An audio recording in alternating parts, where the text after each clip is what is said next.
என்ன பண்ணி வச்சுருக்க நீ? திருப்பி அங்கே எதுக்கு போகிற? நீங்கள் பாருங்கள், டேபிள் ஃபேன் ஒயரை கடித்து இப்படி போட்டால் எப்படி ஓடும்? அது எப்படி ஓடும்? அது இல்லை ஏற்கனவே இந்த கடித்து ஜாயின் பண்ணி வச்சுருக்கான் பையன், ஜாயின் பண்ணி வச்சுருக்கான். அதனால ஷார்ட் சர்க்யூட் ஆகிடுச்சு. எப்படி காற்று வரும்? ஃபேனில் மட்டும் போய் படுத்துக்கிற. என்ன சொட்டுது? உன்னை அடித்து வளர்க்கா தப்பாக போச்சு. ஓகே, அடுத்தது என்ன? கிளிப்பு போச்சு, தலையில் வைக்கிற கிளிப்பு. இங்கே கொண்டா. இதெல்லாம் அநியாயம், அட்டகாசம் பண்ணுற நீங்கள். கொண்டாங்க கொடு. என்னால் கத்த முடியல. கொண்டா நல்ல பிள்ளை இல்லை, என் அளவு குட்டி, என் தங்க பிள்ளை. ஒயர் 2000 ஃபேனு போச்சுல, காற்று எப்படி வரும்? வந்து அவன் திட்டுவான் பாருங்க. சும்மாவே செல்லம் கொடுக்காதீங்கம்மான்னு திட்டுறான்.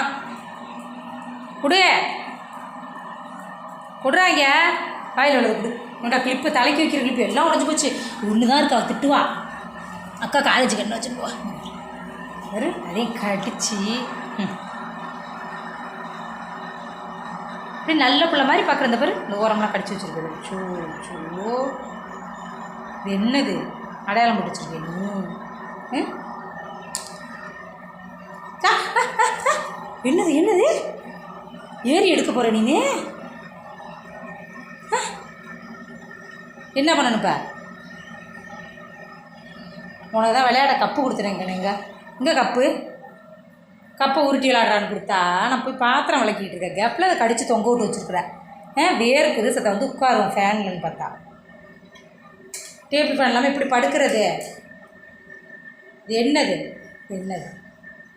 பாரு. அப்புறம் திருப்பி தேரு என்ன பழக்கம் அது? ஃபேனில் வந்து படுத்துக்கிற, அப்புறம் என்னது கடிச்சாத? தேரு